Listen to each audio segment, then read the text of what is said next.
misalignment we're going to be looking at is coplanar.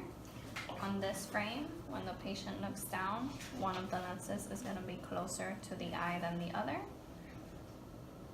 Okay, we're going to take off the frame to go ahead and align it. As you can see, for a coplanar misalignment, as you're looking at the frame from above on a table, you will be able to notice that the lenses are not on the same plane. To align a coplanar misalignment, you're going to push and pull on the eye wires in order to realign the bridge.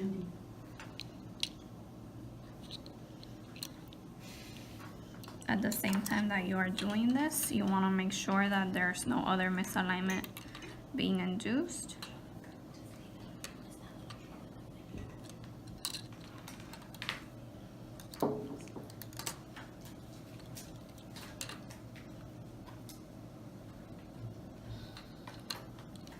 We're going to place the frame back on the patient.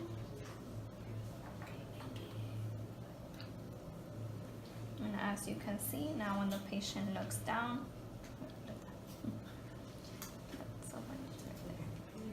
the lenses are the same distance apart from the eyes. The next frame we'll be trying on the patients is demonstrating a skewed bridge misalignment. As you can see, when the patient has these on, one of the eye wires is higher than the other. This misalignment can also affect temporal parallelism. So we're going to go ahead and align this frame.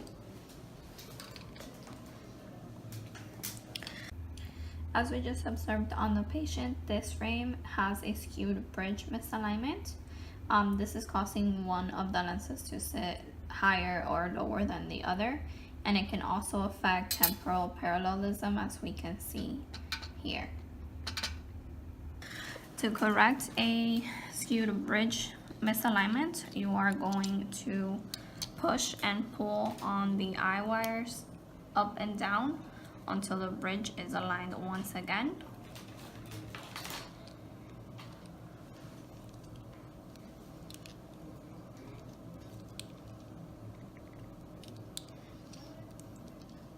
We're going to check on the temporal parallelism.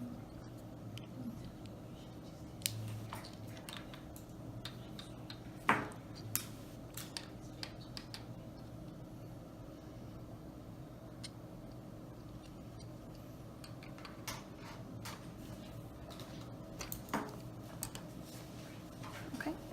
And the newly skewed bridge, we're going to place the frame back on the patient. And as you can see, now the lenses and the eye wires on top are perfectly aligned. Next, we're going to be working on a rotated lens misalignment. When we put this frame on the patient and she is looking straight ahead, you can see that this lens is rotated upwards. It is going to be higher than the other eye wire. You can see on this frame, while everything else looks aligned, this temple, this part of the eye wire is a little bit higher than the other. So we're going to go ahead and correct this. To correct a rotated lens, we are going to need our lens access pliers. You're going to hold on to the eye wire and the bridge for as much support as possible. And we're going to rotate that eye wire.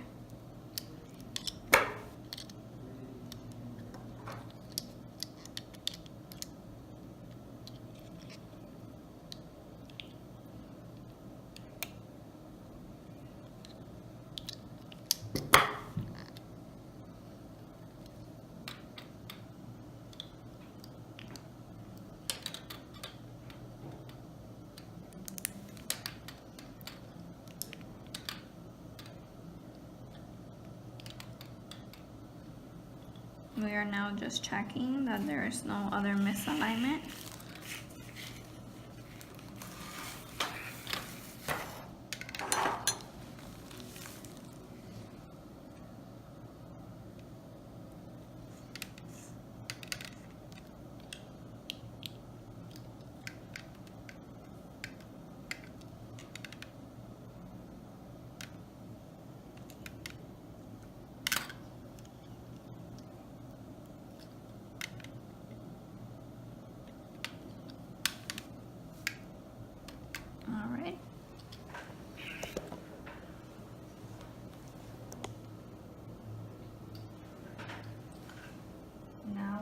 to place the frame back on the patient. We have corrected the rotated lens. And as you can see, the lens is no longer higher than the other. The eye wire over here is no longer higher than the other eye wire.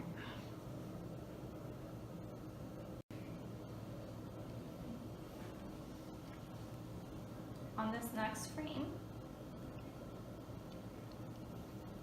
we are going to be observing an axing misalignment. On this particular frame, two things can be affected. When the patient looks down, the bridge is twisted, and so one eye wire will be closer to the eyebrow and one will be closer to the cheeks. This misalignment can also affect temporal parallelism.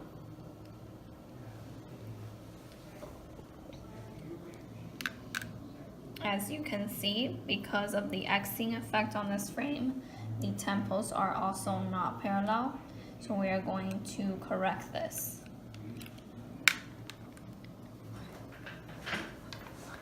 In order to align an axing misalignment, we're going to grasp onto the right and the left eye wires and twist the bridge in opposite directions until the planes of the lenses are parallel.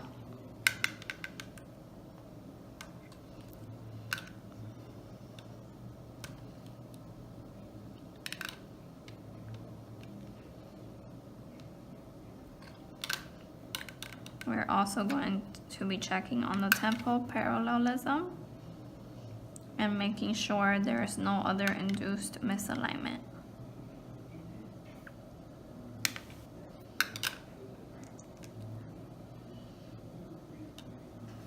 We're going to be placing the frame back on the patient.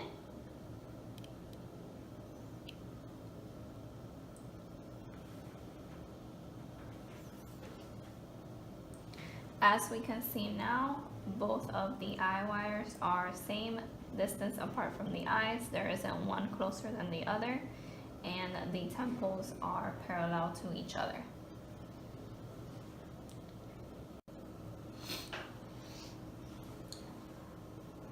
The following frame we're going to be placing on the patient has a negative face form. As you can see, when the patient looks down, the eye wires and the frame front are facing outwards. This frame does not pass the 4-point touch alignment, so we're going to go ahead and correct this for her.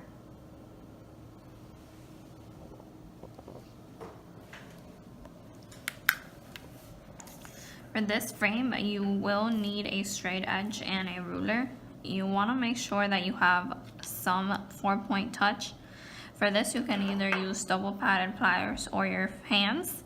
We're going to be placing our thumbs on the inside.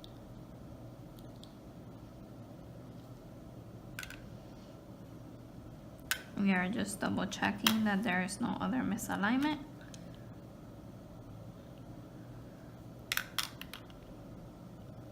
Going to just verify that this frame is aligned on a flat straight edge surface, that no other misalignment is visible.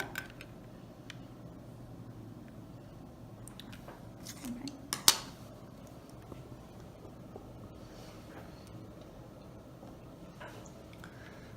Once we have corrected that misalignment, when we place the frame back on the patient, you will see that from the front it looks much straighter, but also the lenses from the top will look straighter as well, providing a 4-point touch for the frame.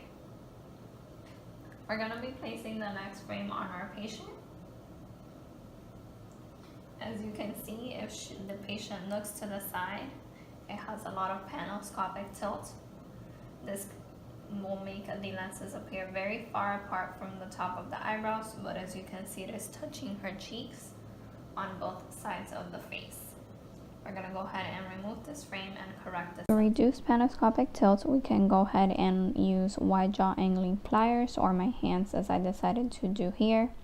You want to go ahead and reduce the amount of tilt by moving both temples up and decreasing the panoscopic angle.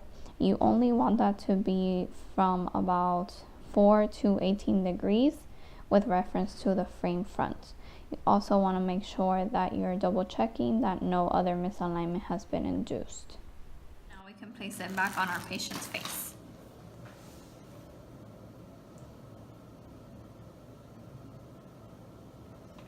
As you can see, now when the patient looks to the side, the lenses are no longer touching the cheeks, and it is about the same distance on each side on the top of the eyebrows, not further apart than the bottom of the frame. I'm going to be placing on the patient. As you can see, on this frame, one lens shows higher than the other when it is on her face. This means that when the frame is upside down, the temples will not be touching a flat surface simultaneously. We're gonna go ahead and correct this for her. You wanna place the frame face down, and as you can see here, the temples are not parallel. We're gonna be using our wide jaw angling pliers, and we are going to be pushing down on the temple that is lower, appears to be lower on her face.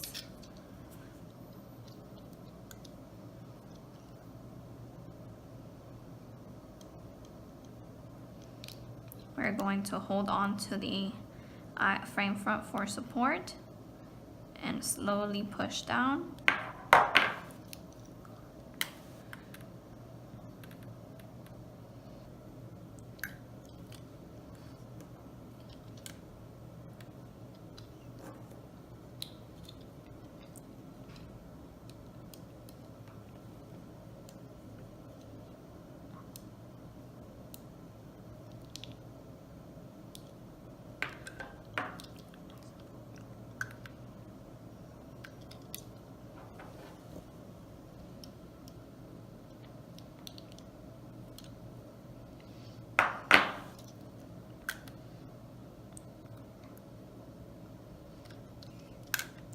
We're gonna double check that the frame has no other induced misalignment, and we're going to place it back on the patient's face.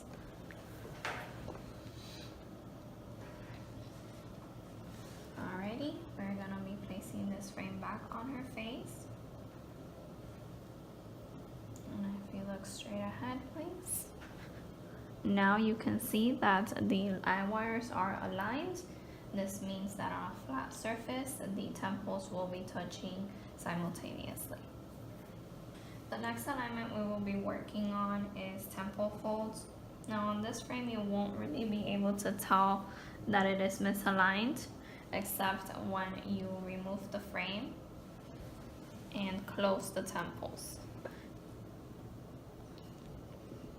Here you can see that the temples are not evenly overlapping, so we're gonna go ahead and correct that. Correct temple fold on this frame, you will need again your wide jaw angling pliers, and we're going to rotate the hinge vertically until they evenly align with each other.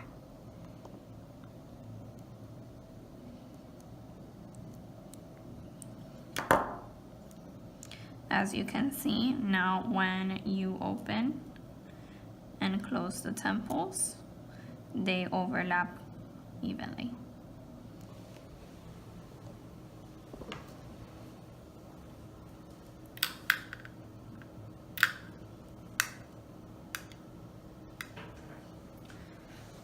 Once we checked for the temple fold was correct, we also verified that there was no other misalignment on the frame. And just as when you placed it the first time, you should not see any other misalignment for now. We're going to be placing this frame on the patient's face. This frame is showing a little bit of temple spread misalignment. As you can see, one of the lenses is closer to her eyes than the other. This can also cause the frame to slip down on the face. It can cause a lot of pressure on the temporal areas, or it can cause pain in the back of the ear on the mastoid bone. We're going to go ahead and remove this frame to correct the alignment.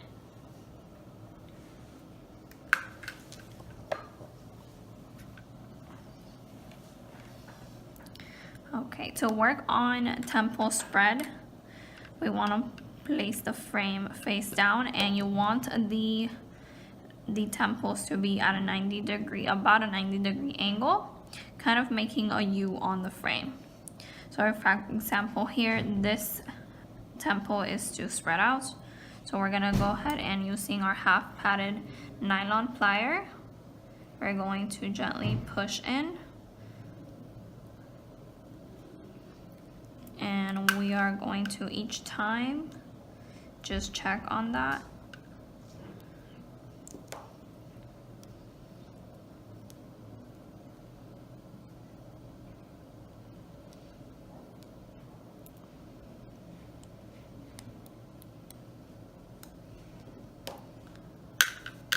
As you can see now, the temples are more of a perpendicular angle to the frame front and looking more as a U. We're going to be placing this frame back on the patient. Okay.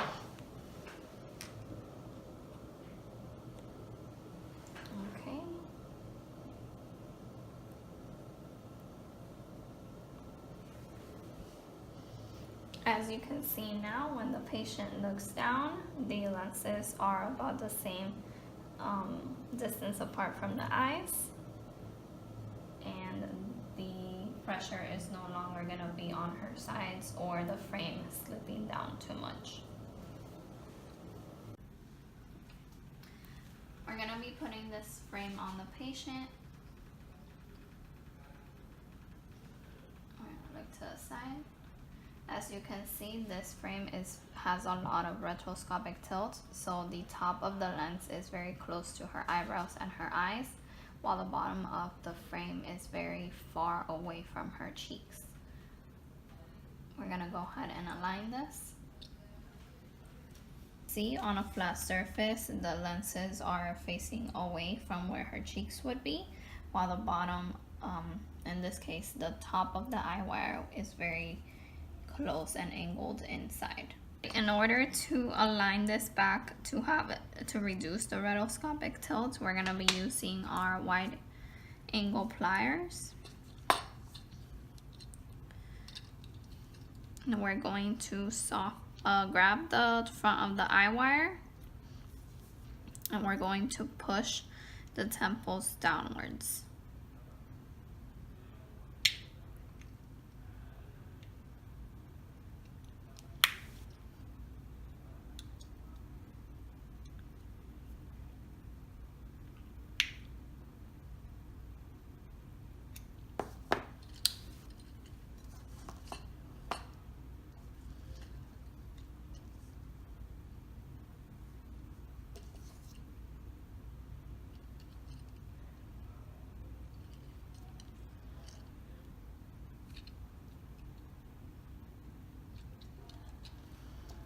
We are double checking that no other misalignment has been induced.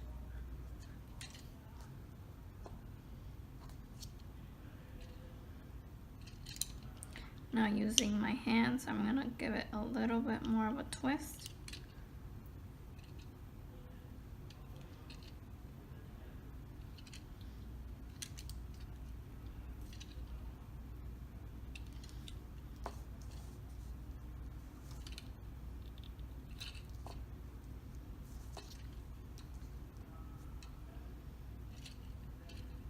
I have now corrected all the misalignment that this frame had. We're going to be putting it back on the patient's face. And as you can notice now, when she looks to the side, look down a little bit, it no longer is going outwards on her face or too in on the top. So we actually gave it a little bit of panto to make the frame look aligned on her face. The next frame we're going to be placing on the patient is actually going to be showing a temple bend misalignment. As you can see, when the patient has the frames on, they look good on her face, but as you will see over here,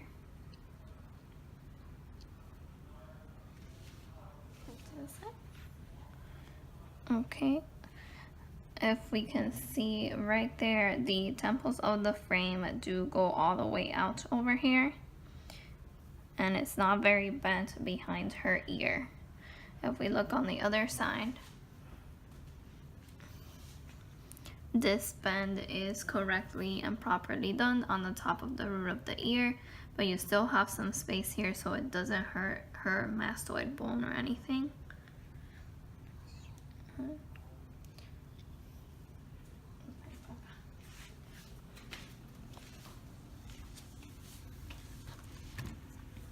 When you look at this frame on the table, you can notice it right side up that one of the temples is touching, and this is the temple that is already correctly aligned to the patient's ear, while the other temple is up in the air. So this frame, if it were upside down, you wouldn't notice that issue because the temples do have parallelism. There's no issue with the temples on that side, only when it is right side up. So we're gonna go ahead and align this bend here, and the way I'm gonna do that is by using my hands because this material is very flexible, and in this case I don't need to heat it. I'm gonna straighten the temple completely, just making sure to get rid of any bumps that it may have.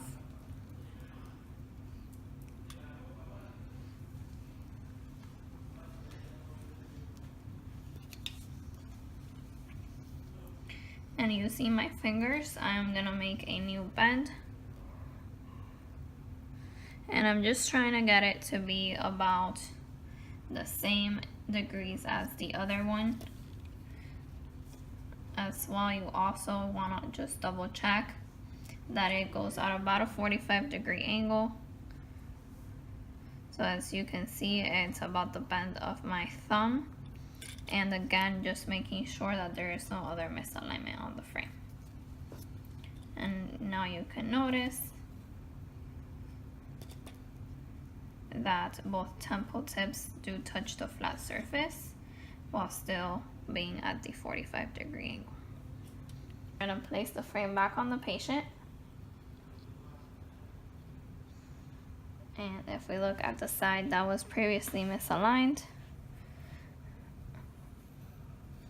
now the temple bend is right on the root of the ear, and the angle is going down as well. Next, we're gonna be working on bridge alignments. When you put this frame on the patient, you can see that the nose pads are kind of going straight up and down on her nose, and they're actually not resting at all on the sides of the bridge. This is a frontal angle misalignment, so we're gonna go ahead and correct that so that the nose pads are showing about 1 millimeter on each side, that they're at the same height in comparison to the top of the eye wire, and that they do rest on the sides of the nose better. To correct this, we're gonna be using our nose pad pliers. We're just going to be angling the bottom of the pad a little bit inwards towards the eye wire and angling the top a little bit closer. You do want to make sure while you're doing this that the top of the pads are at the same height.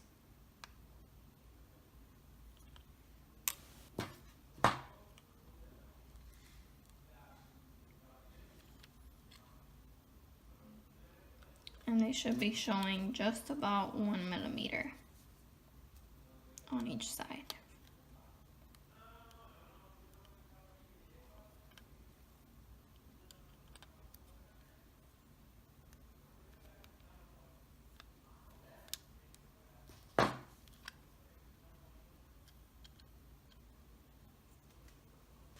We're gonna be putting the frame back on the patient and seeing if the frontal angle is better now.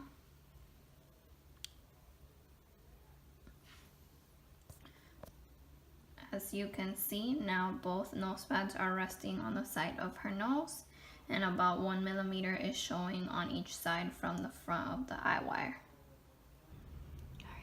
The last bridge alignment we will be observing is a vertical misalignment. Now this bridge misalignment, this nose pad misalignment is usually overlooked And as you can see, you can kind of see it from the side, how the long side of the nose pads are angled towards the eyes, and this can actually cause the frame to be at an angle instead of straight up and down. We want this to have only an angle of about 10 to 15 degrees, and you want the bottom of the nose pads to be a little closer to the eye wire than the rest of it. This particular adjustment, we're gonna be using all our flat round pliers, and we're just gonna be bringing the bottom of the nose pad a little bit closer to the front. Again, you always want to make sure that you are holding the front frame for support.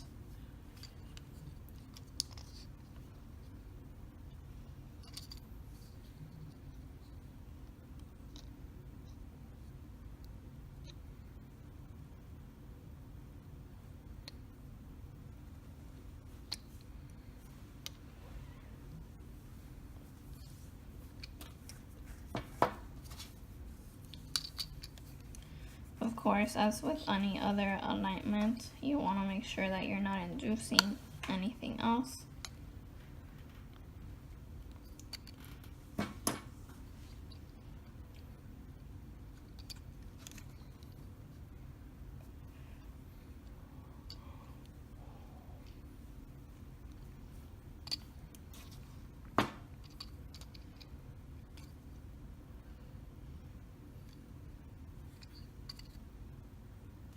Right. We're going to be placing the frame back on the patient.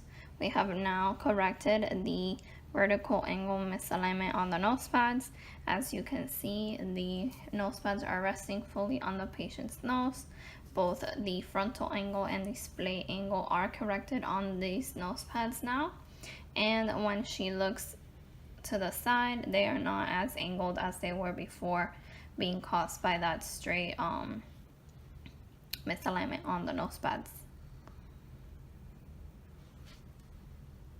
The next misalignment we're going to be demonstrating is splay angle misalignment. As you can see on this frame, the front of the nose pads are digging into the patient's nose, while the back parts are almost flattening against her inner corners of the eyes. This angle should be at about 25 to 30 degrees when correctly positioned. We're gonna go ahead and remove the frame and continue to aligning these nose pads.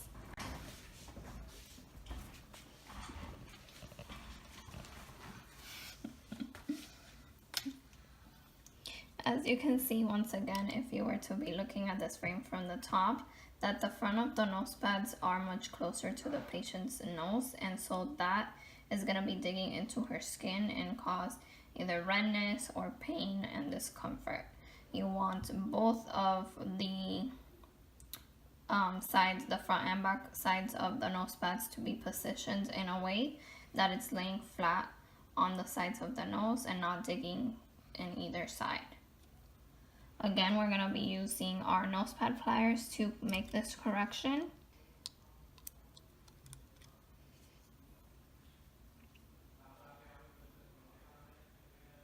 And you slowly just want to angle the nose pad in on each side, while always remembering to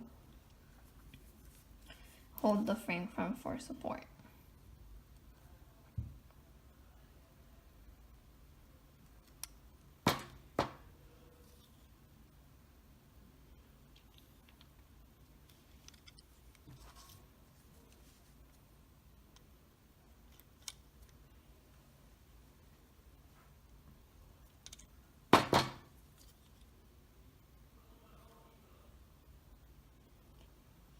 We're going to be placing the frame back on the patient.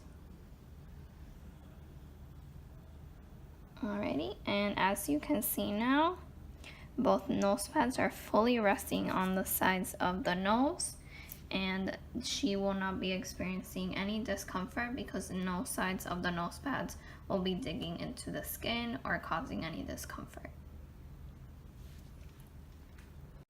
The first nose pad that we are gonna be talking about in terms of replacement is a screw-on nose pad. As you can see, if you take a closer look at this, there is a screw on each side of those nose pads, okay? Now, this specific nose pad is symmetric in shape, as we can see here. It is also made of either a PVC or a poly material. And the way I know this is because it is definitely not silicone. It's very thin and it doesn't feel flexible or soft at all. The other thing we want to take a look at with this particular nose pad is its size. As you know, many nose pads can come in different materials, different sizes, different types of mountings. So the size for this nose pad is about 13 millimeters from top to bottom. To replace nose pads, you want to always try to be on a flat surface, and you will usually have something on the bottom just to cushion the lenses so that it's not, you know, scratching against the material that you're resting it on. Now, to replace a screw-on nose pad, of course, you're gonna need the proper head screwdriver. You wanna always also make sure that your thumb is covering the inside of the lens, just to make sure that if the screw happens to slip on you, it's not gonna scratch or damage the lens. You also wanna use it for cushion to kind of rest some of the screwdriver and help you remove the nose pad completely and easier. We're gonna go ahead and just rotate the screw a couple of times, and in this case you can use your fingers. Just because I have very small hands, I am able to do that, but for someone else who might find it harder, you can go ahead and use a needle nose plier. So I went ahead and removed my screw. I'm gonna go ahead, and that nose pad is just going to simply come out once the screw is out.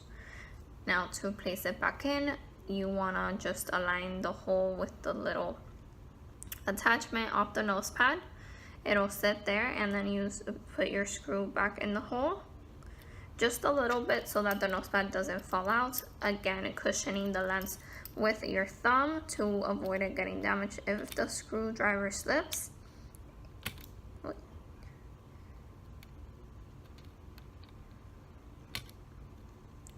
And you just want to turn it a couple times, whichever way is a little bit more comfortable.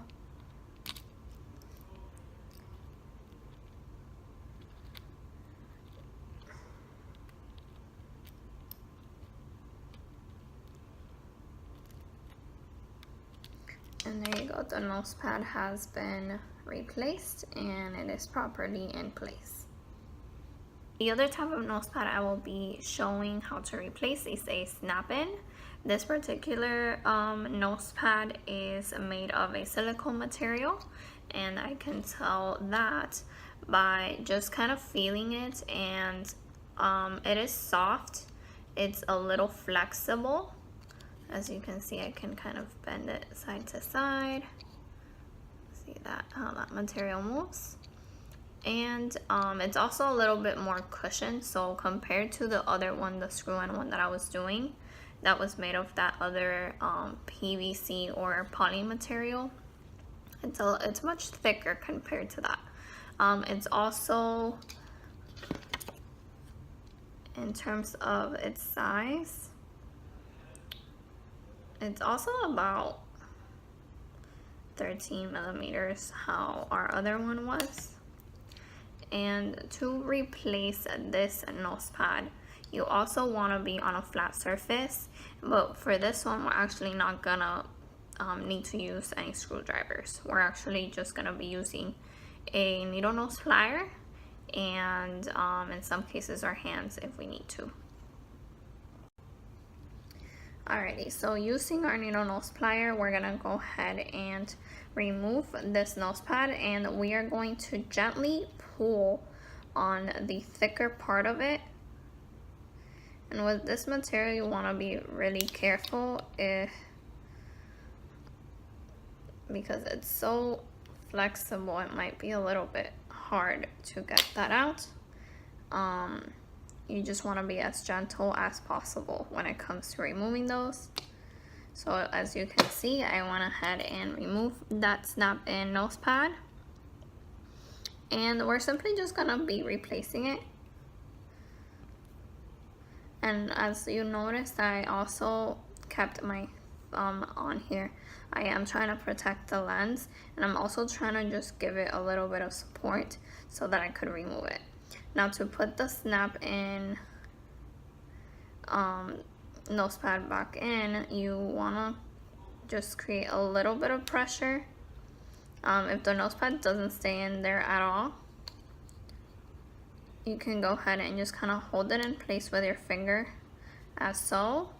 And then using your needle nose pliers, we're gonna align this.